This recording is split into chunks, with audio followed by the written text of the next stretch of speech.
Hello, my name is Mark Taylor and welcome to the Education on Fire podcast.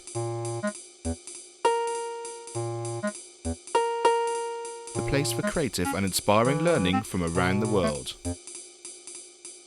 Listen to teachers, parents and mentors share how they are supporting children to live their best authentic life and are proving to be a guiding light to us all. Hello and welcome back to the Education on Fire podcast right here at the beginning of 2021. Thank you so much for joining us. Now today I'm going to be chatting to James Nottingham, and he is a Fellow of the Royal Society of Arts, an award granted for making outstanding achievements to social progress and development, and is included in the Future 500, a definitive list of the UK's most forward-thinking and creative innovators. He's best known for creating the Learning Pit, a world-renowned model for enhancing curiosity, determination and strategy. He has also been a teacher and leader in schools across the 3 to 19 age range. In 2006, he created the company Challenging Learning, employing 26 staff in 6 countries, and he is the author of 10 books for teachers, leaders and parents. Now, just before this wonderful conversation with James, here's a quick thank you to our sponsor. I'd like to thank the National Association for Primary Education for their continued support and sponsorship of the Education on Fire podcast.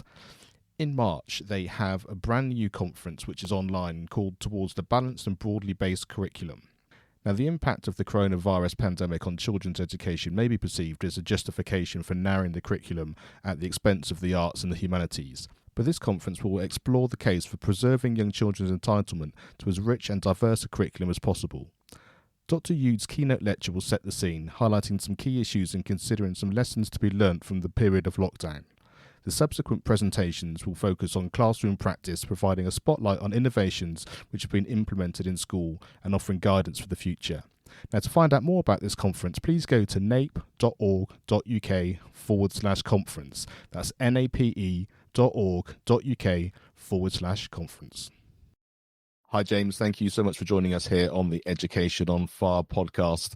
Let's talk a little bit about exactly what challenging learning is for you, both in terms of an organisation and your concept of what that means.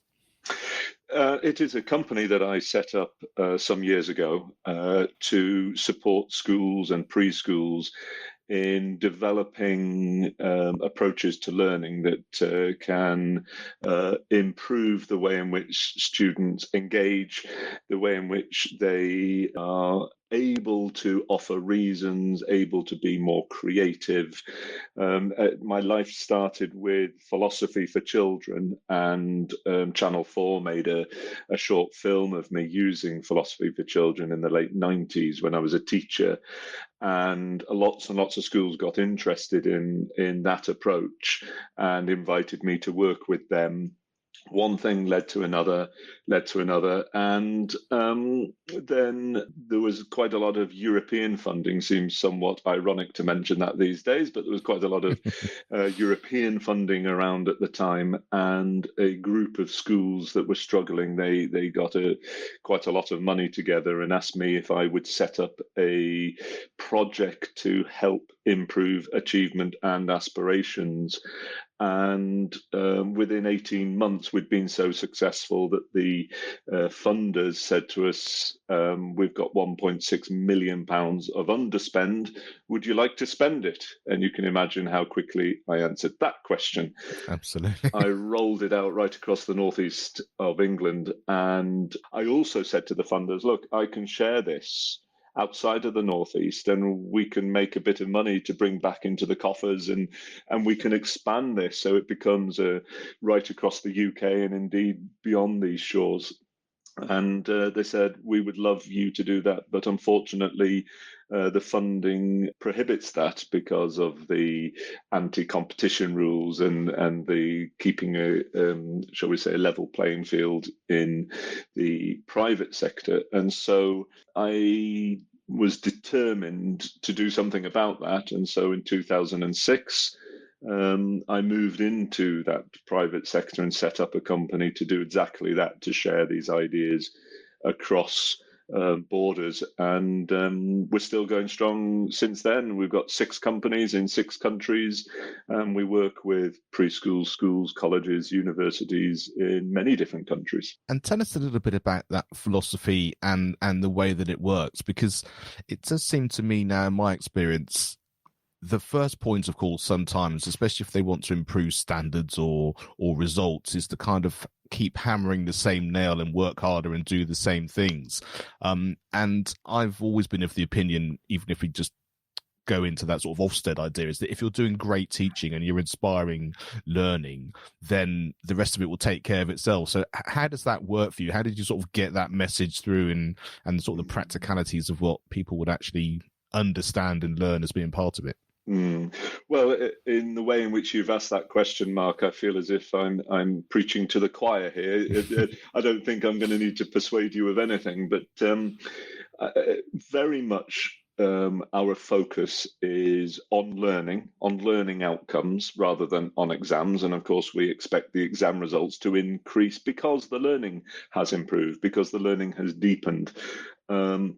What we particularly do is pay attention and spend time on the most up-to-date research to find out what really works. And I'm not talking one study here and one study there. I'm looking at the meta-analyses, which, of course, as your listeners will know, is where universities compare sometimes hundreds, sometimes even thousands, but more often than not, dozens and dozens of studies are compared one against the other, and the weaker ones are weeded out. Anything that has doesn't have a control group or anything that claims causation when it's a correlation, they're all weeded out, and the particularly strong studies are kept and they're compared one against the other. Then they publish a conclusion, a synthesis of those studies. And what we do is we take those meta-analyses and we say, okay, so what does that tell us? Does it support what's going on in the classroom, or does it challenge us in some way? And for us, the classic one, which is why we're called challenging learning, is we find the things that challenge what shall we say, accepted norms or typical practices in education. And we look at, so what needs to be adjusted somewhat. So, for example, feedback. Every teacher across the world, I would guess, but certainly every teacher I've come across, they would say that, oh yes, feedback's very important and we give lots of feedback. And yet the meta-analyses are saying feedback's one of the most variable factors, and some feedback can make a huge difference, and much of it makes very little difference at all, because the important thing is not actually the giving of the feedback. It's how it's received, and perhaps even more importantly, how it's used. And when you look at, shall we say, common practice in schools, much of the feedback, certainly the written sort of marking and assessment feedback that we do, that takes us a lot of time, that tends to be done after a student has finished their task, after they finish the work. And I get why we're doing that for assessed coursework, but I don't understand why we do it at other times, because it limits the opportunity for students to actually do something about it. So all we need to do is adjust the timing. And when it is ongoing feedback, teacher to student feedback, then let's give it before they finish. And I know teachers are thinking, well, of course I do. I do that in the classroom, and I'm giving ongoing feedback. And I say, absolutely. What I'm talking about here is your marking. Don't mark finished work. Mark work before they finish, so that they have the expectation and the opportunity to use that advice that you've given them in a really good way. And if you have to grade, then if I were you, I would refuse to grade until they can prove to you that they have used the advice that you've given them. Now, some teachers get worried about that and say, well, that sounds a little like cheating to me. And my response is, no, I think you're confusing cheating with teaching.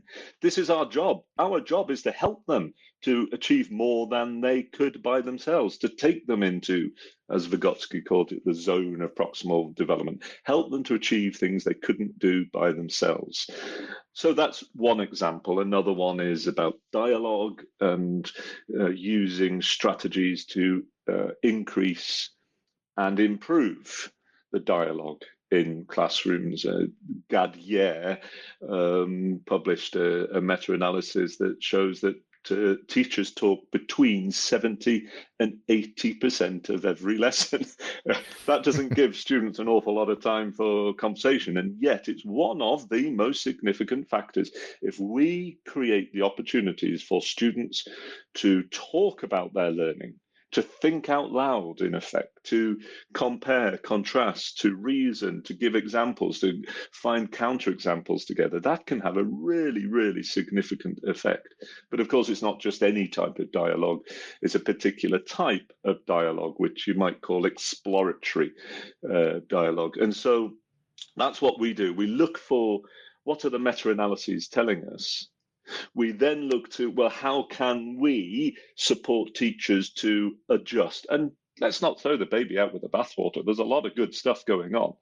You notice the two examples I've given there. That's not changing the very nature of teaching. It's adjusting timing or adjusting its focus a little bit to have a significant effect.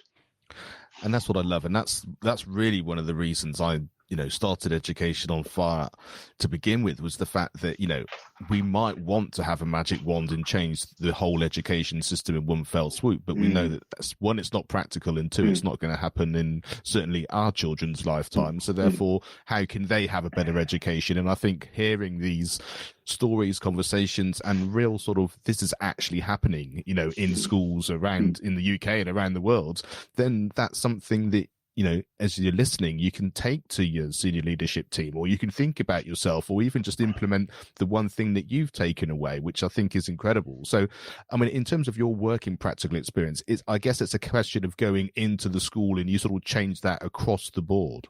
Yeah, for sure. So sometimes it's with one or two individual teachers who are really keen to improve their own practice. Sometimes it's a bit more of a top-down model where the middle leaders or the senior leaders have decided there is something that they want to work on. But nonetheless, we only go to schools that we're invited into. We never kick doors down. We only go where we're invited. And what we do is we offer guidance. We also demonstrate. So I'll say, look, give me any group of kids and I'll work with them. And I'll show you how I think this might work in practice. And you watch what's happening and let's talk about it afterwards. And of course, a lot of teachers find that quite refreshing, that they're able to have that opportunity to sit back a little bit and watch it happening. We also do a lot of longer term work with schools. In fact, I would say that's 90% of our work is long term work, where we start with a baseline. We go on a learning walk, we interview teachers, we interview pupils, parents, and a cross section. In fact, we are very deliberate about that. And we say to the schools, don't give us your so-called best kids. Give us a real mix, those who love the place and those who barely tolerate the place and everything in between. And the same goes for the parents. And we will find out where you're at. And we find that people, more often than not, are a bit more honest with us because they don't know us. And we protect their identity, so we only audio record what's been said, and then our team transcribe that and remove any reference to any names. And so it's a transcript, and it's based on our viewpoints and our learning walk and our analysis. And we say, this is where we think you are at, and these are the things we believe we can help you with. And we'll look for some very clear markers about what we'll be looking for. And it's not just a case of we'll come do it to you or with you. Instead, it's much more about let's work together to create those outcomes that we've decided are important. So, for example, something I'm just working on at the moment, the Learning Pit, which is something I created many years ago to encourage people to step out of their learning zone. Out of their comfort zone, into their learning zone. A group of schools have asked us to go work with them on the Learning Pit, but I'm encouraging them to think, but why? What's the point? I mean, we'd love to work with you, but what's the point? So that you can say that you're good with the learning pit and say, well, we've heard it's a good thing, so we'd like it. Well, here are some possible outcomes you might expect. So by using the learning pit, you will see over time students responding more positively to tasks and ideas that are challenging. You'll see students going beyond their first answers to consider alternatives. They'll develop a sense of more considered reasons, more considered answers rather than relying on snap judgments. You'll see that they will be seeking clarification and checking assumptions. Do you see what I mean? So we're talking about these are the outcomes. And if those are ones that are attractive to you and something you think will help your students, then happy days, let's work together. But if it's something else, if you say, well, I want to lift an Ofsted or an HMI grade, or I want to improve their levels from 6 to 7 or 8. Well, okay, we work on learning outcomes, but notice that if your students are more able to consider alternatives, to give more nuanced, complex answers, to be able to identify secondary as well as primary concepts, then the chances are the grades are going to improve. And we find that again and again and again in countries around the world. But our focus is not on the grades. Our focus is on deepening the learning. I guess it's really what we're wanting all of our pupils to understand and to learn, because that's what we do more and more and more in our adult life as well. And in terms of how they understand learning and what they're about, because all those things you were talking about before, about, you know, the marking as you go through all of that, I can't think of a single project I've ever worked on where I've done it all on my own in a silo, then presented it, and then was told, oh, actually, that didn't really hit the mark. It wasn't really what we were after. There's continual dialogue all the way through, so that when we get to the point of presenting, should that be the end result, it's the best we think it can be. And that might still would be able to have been improved, but it's certainly an ongoing community, really, of everyone that's working on it and working together, bouncing ideas backwards and forwards, good ideas, bad ideas, and an amalgamation of the two. So it does seem completely amazing that that wouldn't just be our default position anyway. But like you say, that often isn't the case.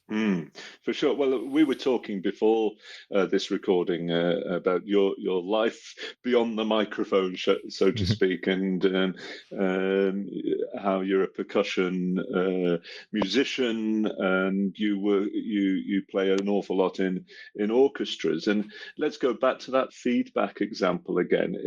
There's so often where, if you think about feedback, and we don't just do feedback, but I'm using that as an example because it's a relevant one to every single teacher.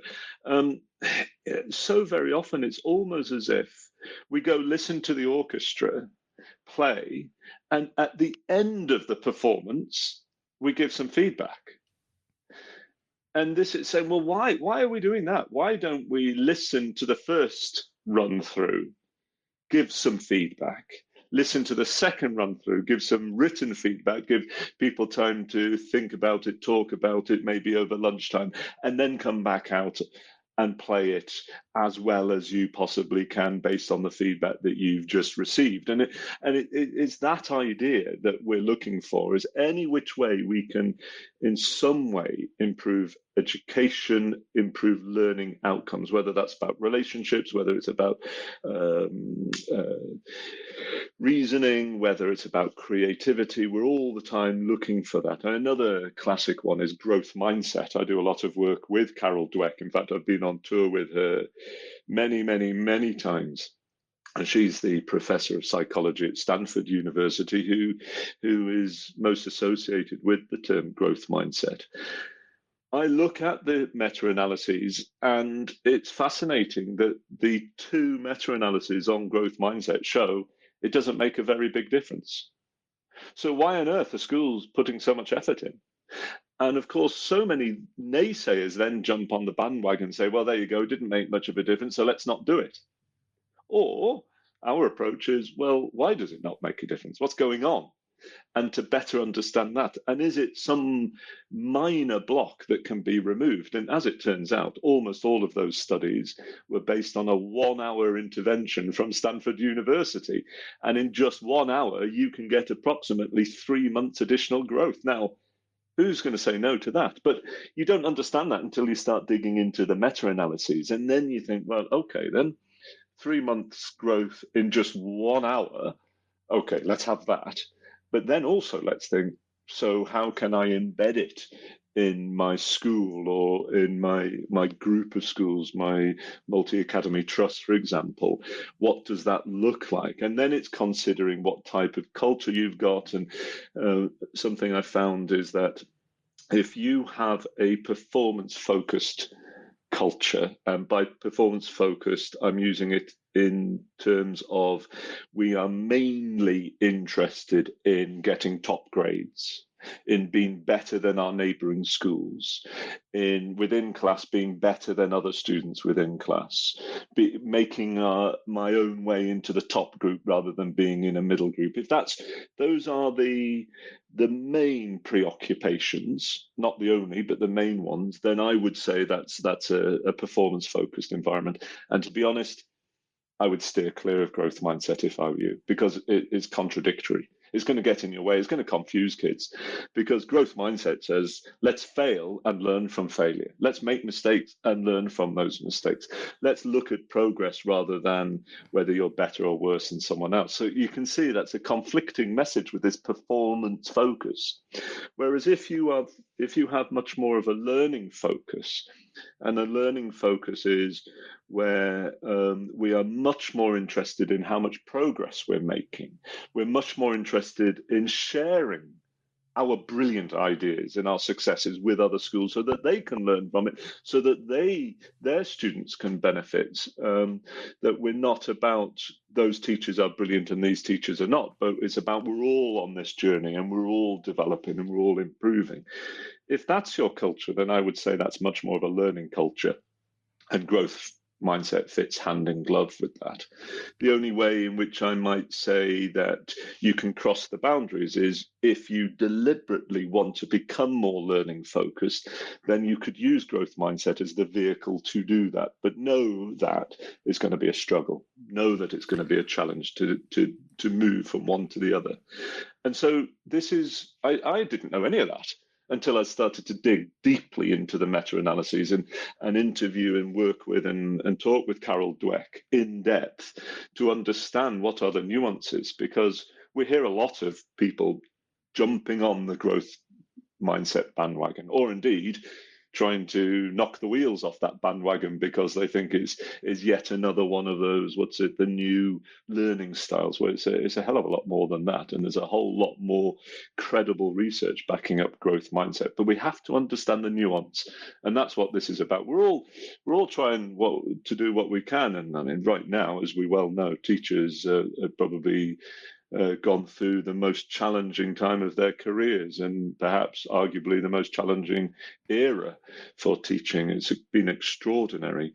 But in so-called normal times, we're all trying to do a bit more than purely survive. We're trying to grow our students, and indeed grow ourselves and our profession. Teachers are interested in learning. We love learning. And this is about supporting each other. It's not saying you're wrong. It's not saying you're right. It's about how can we incrementally improve. Yeah, there are a few things there which strike me, and I think also the idea of taking not the positive idea of the lockdown in the COVID situation, in the fact that everything is supposedly upside down and backwards and all the rest of it, but just kind of, this is life. It might be slightly extraordinary compared to our recent experience or most people's lifetime experience, but stuff happens. People get sick, people's parents split up, or maybe one dies. I mean, all sorts of things happen to people individually. this is just a situation where we're doing it en masse, and so therefore we collectively feel it. But I think understanding and seeing everybody react and actually work in a way that's making the best of the situation they're in is such an incredible opportunity. And I think that, I guess, is the difference between that sort of learning element. We're doing what we are. We're all learning on the job, so to speak, but we're actually able to see how this works, so that when I'm in a situation that is stressful or not what I was expecting or not the norm, I'm able to think, okay, I've been here before, not in the same situation, but there is no norm, because tomorrow, who knows, and the day after. And I think that's a really important learning outcome, with maths, English, science aside, it makes a big difference. And the nuance thing I really liked, because I hear so much as a musician and teaching music within schools, I hear that kind of, so we need to bring well-being into the music side of everything, because we need to make sure that we're doing well-being. And I just think, just do music, because music is a way of just being yourself and expressing yourself, and is part of being well in that scenario. You don't need to tick a box or tag it or anything else, or make sure that you said it to make sure people understand that it's part of the whole thing. Just by doing the things which actually make you feel better, being a musician, being able to express yourself, to have something which is broad curricular, actually supports your well-being. And I think understanding that, yes, you can still bring the topic in if you want to do that, but you don't need to if you understand all those nuances and those elements as a whole. For sure. There's two key things that, as you were talking there, it made me think about. One is, if I may for a moment go back to growth mindset, one of the things I found when writing, I've written 10 books, and one of them was about growth mindset, and I called it challenging mindset, because I wanted to give that sense of, look, I'm going to challenge the way in which people think about growth mindset and how we implement it and so on. And as I was doing this research and reading every single one of the studies, every single one in those two meta-analyses, so that would be 112 different studies, one thing I found utterly fascinating is that, contrary to popular opinion, your mindset isn't necessarily the first thing that you need to get right if you want to get students into a growth mindset. You hear trainers, consultants saying all the time, if you want to get kids into a growth mindset, what are you going to have to do first? Remember, when you're on an aeroplane and the oxygen mask come down, which one are you supposed to put on first? And actually, it turns out that's not true. It helps, but it's not true. It's not necessary anyway. The thing that actually students and children and the people that we influence, if your colleagues perhaps, what they notice more is your responses to failure. So your own children, Mark, or your students, or your colleagues, or your co-musicians, they will notice very clearly your attitude towards failure. They will know if you respond along the lines of, well, that was a stupid thing to do, I should never have done that, I'm never going to do that again.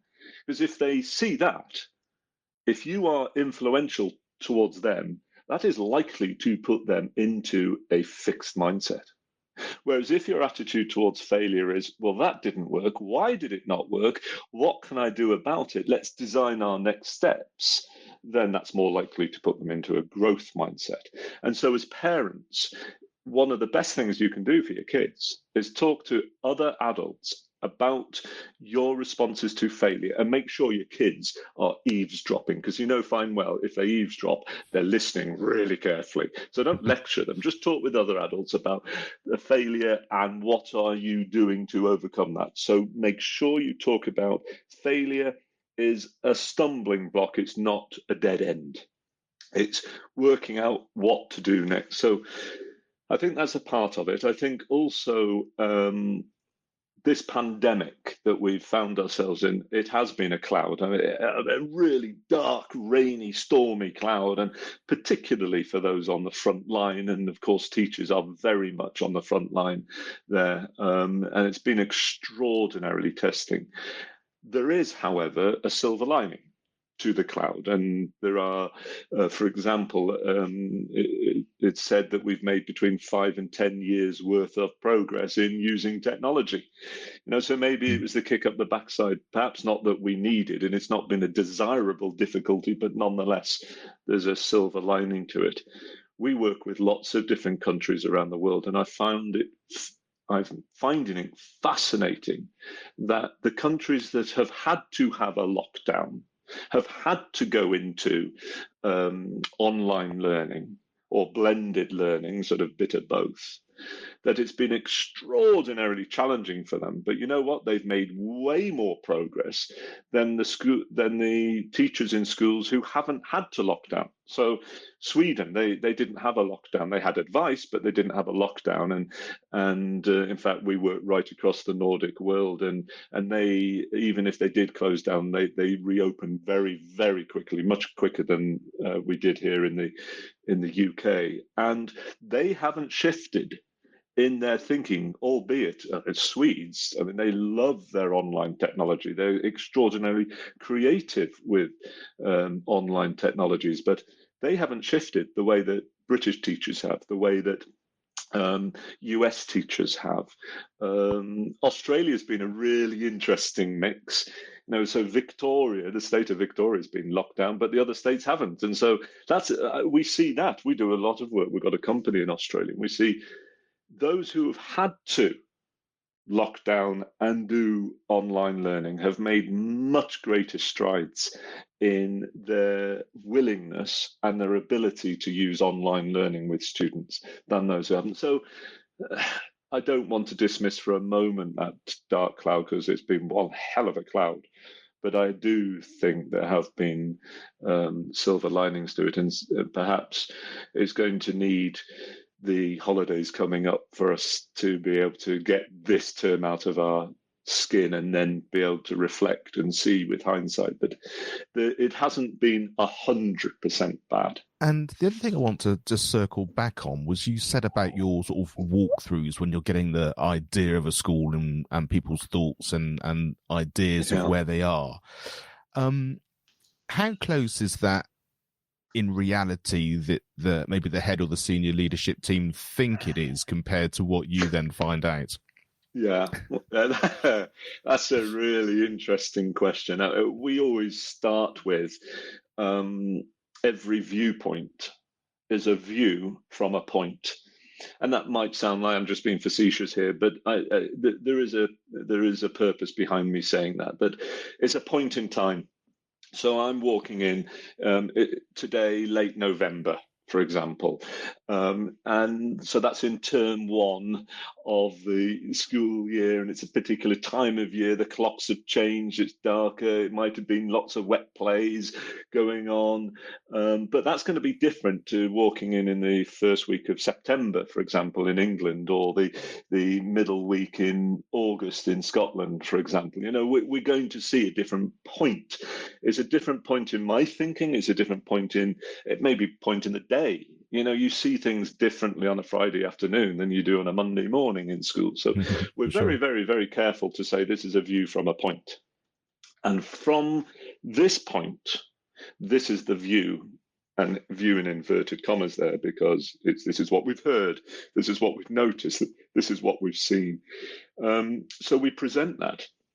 And it's fascinating, Mark, because so very often the senior leadership team, when we share it with them, they almost always say, well, that's refreshing to see that we're probably a bit further along the line with some things than we thought, but we're nowhere near as far along as we thought we were in other things. And and then they read the transcripts of the interviews and they find that fascinating, like really, really interesting stuff. And of course, student voice makes a massive difference, but so very often when the teachers do it, the kids are thinking, oh, yes, what do you want me to say? Whereas we're outsiders and we come in and we're very clear, look, I don't know you, don't know me. I'm going to audio record and that's it. It's going to be transcribed, but we'll remove all names. And so there's some fascinating ideas. And the key is we're not publishing it in a public report as inspectors do. This is an internal document that we say, this is where we think you are at, with that very strong caveat of it's a view from a point. And then, even more importantly, and here's the things that we can do to help you. And sometimes we've said, look, there's not an awful lot we can do to help you here. And we've got to be honest about that, because we all want to succeed and we all want to spend our time on things that are going to make an impact. And so, yeah, it's all about a conversation, professional conversations. It's fascinating.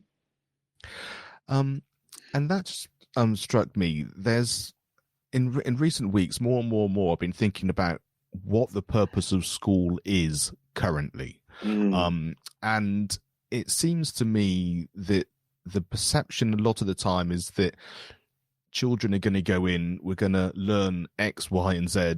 We're going to get the best grades we possibly can. We're going to give them everything they need to then leave school, get a job, go to university. And that is the purpose as it seems to be set up in terms of policy and the way that it's all set. And teachers and everyone working in education has to work within that framework, albeit with the understanding of, I think, the sorts of things that we're talking about. You go into education because you want to help children. You want to support the whole learning environment. And I think that's where the disconnect comes with teachers wanting to leave and the workload and all of that, which is a slightly sort of different topic. But around that, do you think there's a way of having this slightly broader in terms of, is what we're talking about more of a parental obligation in terms of getting the idea of learning if the schools are so stuck in where they are? Or do you think actually it's just a mind shift change that actually the sort of work that you're doing can sort of change that whole dynamic of what education is, even within the structure that we have? I think there's two or three different ways I might answer that, but let me give you at least one answer, and that would be that there is such an interplay between schools and the public, so to speak, that it is not a one-way flow.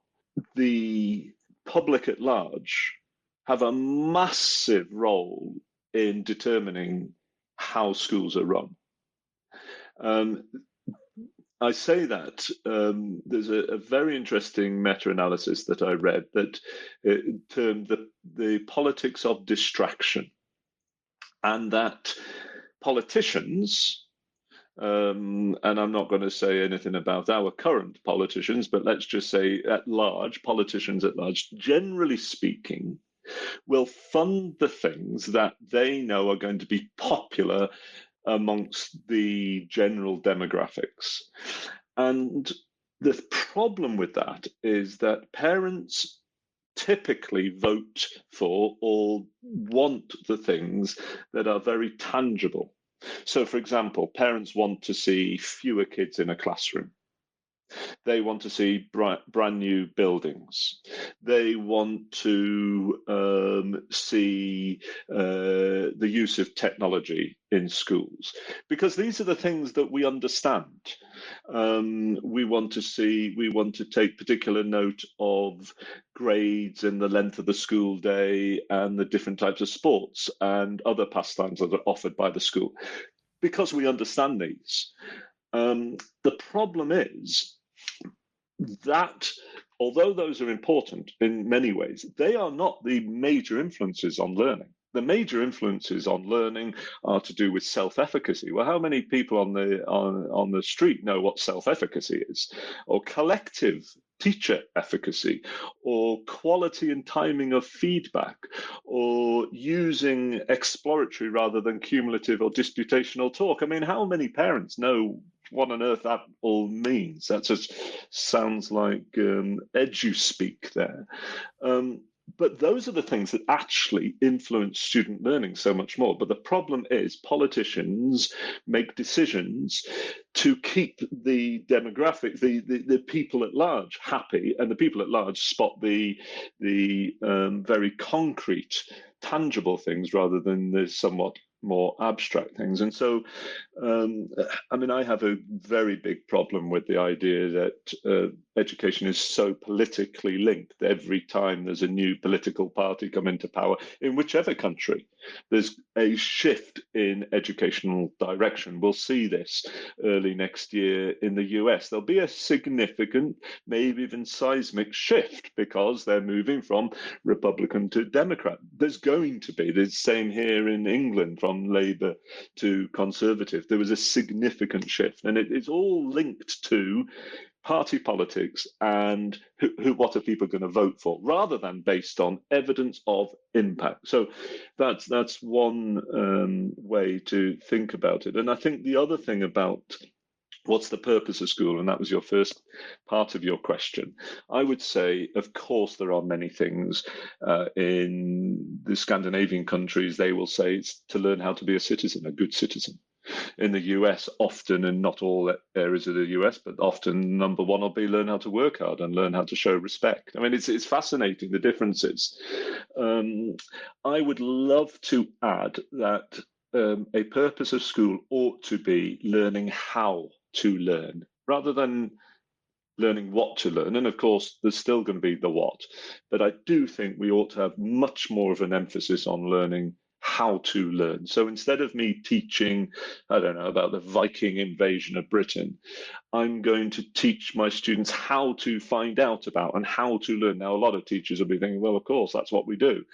But make it more explicit, make it much clearer in our learning intentions, make it much clearer in our intentions as we talk with parents, that I am teaching your children to learn how to ask questions about historical topics or geographical topics, or teaching them how to think about numbers rather than just, in inverted commas, to use numbers, but to think about how to learn numbers. You see, every single one of us have had to learn how to pivot in the last few months onto online learning or into online meetings or into working or delivering in a different way, shopping in a different way, communicating and just socializing in a different way. We've had to learn how to do that. And what I think school ought to be about, in addition to learning to be numerate and literate and so on and so forth, is learn how to learn. I really love that. And I think that as a starting point would give us the sort of education that we'd all love. And I think that's why I talk more and more recently about the idea of personalized learning, because I think what we find at the moment is there might be a school that embraces that, in which case, as a parent, you send them into school and go, hallelujah, thank you, I'm in the, this is what I want to be happening. But there would be some that aren't. There would be some schools where it is very kind of sort of test orientated, but at home there's a supportive understanding and a dialogue which gives any child the idea that, there's two things going on here and I can do the two together. And I think that idea of personalized learning as children grow, to be able to say, okay, so what is it that we're trying to learn? What do we need? I need advice from this mentor, which might be a teacher, but it might be outside of the school. I need to learn this particular thing that I'm interested in, which I'm not getting at school. But I can find it online safely now, and we can learn in different ways. And I can actually learn from the best person that I know who happens to be, 5,000 miles away or whatever. And I think that sort of combination at the moment, while, like you say, the political systems change education in different countries all the way around, all I can do today for me or for my children is to find out what we think is going to work best and lean into that. And I find that fascinating. And I think that way, while we might want the system to be different, or we might want it to look a different way, or we're not quite sure how that is, when it starts with the personal, then we've got options and then we can see where we want to head. Yeah, for me, personalized learning goes back to use an Americanism. It's teaching 101, and it's that starting point. The very, very, very first rule in teaching is start where your students are at. In other words, personalize it to them. The problem is, of course, we've got 25, 30, sometimes more than 30 kids in one class. And the average range is a 7-year development range in each and every class. That's extraordinary. Now I've used this statistic there from maths learning, but nonetheless, so on average, you've got kids bang in the middle, but there's some who are working 3.5 years beyond that, and some who are working 3.5 years behind that. And how on earth do you do that? So that's one of the perennial problems, and one of the ways we look into how do you personalize it. And Mark, if you're a drummer, I mean, how are you going to teach 30 kids how to drum when you've got some who are already very good drummers, and others like me, I've never hit a drum in my life, and I'm worried what's going to happen when I do. So how on earth are you going to start it off, and how do you know where we're at? So a really lovely technique is this preview idea. And so you say to us, right, Mark, you're saying to us as students, right, we've got 10 minutes before the bell goes. Next week, we're going to start to learn how to play the drums. So what I want you to do is show me what you can already do with drumming on your desk right now. You don't need sticks. Do it with your hands. Show me what you can do. So I get a sense of how many of you have got a bit of background, how many have got a little bit, how many of you are intuitively doing it, how many of you are thinking, oh, I really don't know what to do. So go for it. And you can do that in any context. So next week, let's go back to the Vikings. We're going to begin a brand new topic about the Vikings. So here's what I want you to do between then and now. Find out who were the Vikings and what difference did they make to this country? Why on earth would we be studying the Vikings? Those are 3 questions that I would like you to find out before next time, and I'll see you next week. And it gives them that opportunity. And if it's with young children, you get the parents involved. Next week in PE, we're going to be throwing and catching. So if at the weekend you can do a bit of throwing and catching, even if that's a piece of paper scrumpled up or some socks shoved inside of each other and you throw them backwards and forwards, throw and catch, throw and catch. If you can do that at home, that'll give your child an advantage. It also, as a teacher, helps me to understand where are they starting from. Because that, as I say, it's an Americanism to use that term 101, but that's what it is. We're starting, teaching 101 is start where your kids are at. Don't start where the curriculum tells you to or the scheme of work tells you to. Start where your students are at and use that as your springboard. And so that's back to that learning how to learn as well. Yeah, and the personalized learning always kicks in when we deem a student to be excelling or struggling, because you suddenly get into that kind of focused, okay, we need to do X to help them. And I think, like you say, to be able to do that across the board is actually an incredibly important thing. I know we could talk probably for about the next 4 or 5 hours, but we probably should start to think about wrapping that up. I mean, it's a fascinating conversation, and I think it's such an important one. And I'm already thinking about how I would adapt the things that I do within my lessons, just from the things that we've covered. So tell us exactly where people can go and find out much more about the challenging learning and that sort of best way to start to dip their toe in to be able to sort of, okay, where can this help me? Well, we've got a website that is challenginglearning.com. You might want to start with the Learning Pit. That is arguably the thing that I'm best known for, that I created almost 20 years ago now. You could find out about that. I've written 10 books, so if you are thinking more as a parent rather than as a teacher, then there's a book called Encouraging Learning that's available. I hear that there's this, in fact, I use it now, there's this new collection of independent book shops across the country that's well worth checking out. And rather than going to, let's say, the more ubiquitous tax dodging websites, you could go to that one, get one of the books. We've got lots of videos as well. So if you go to YouTube or Vimeo and you do a search for challenging learning, you should find our channel, so to speak, and watch a video or 2 on there, or get in touch.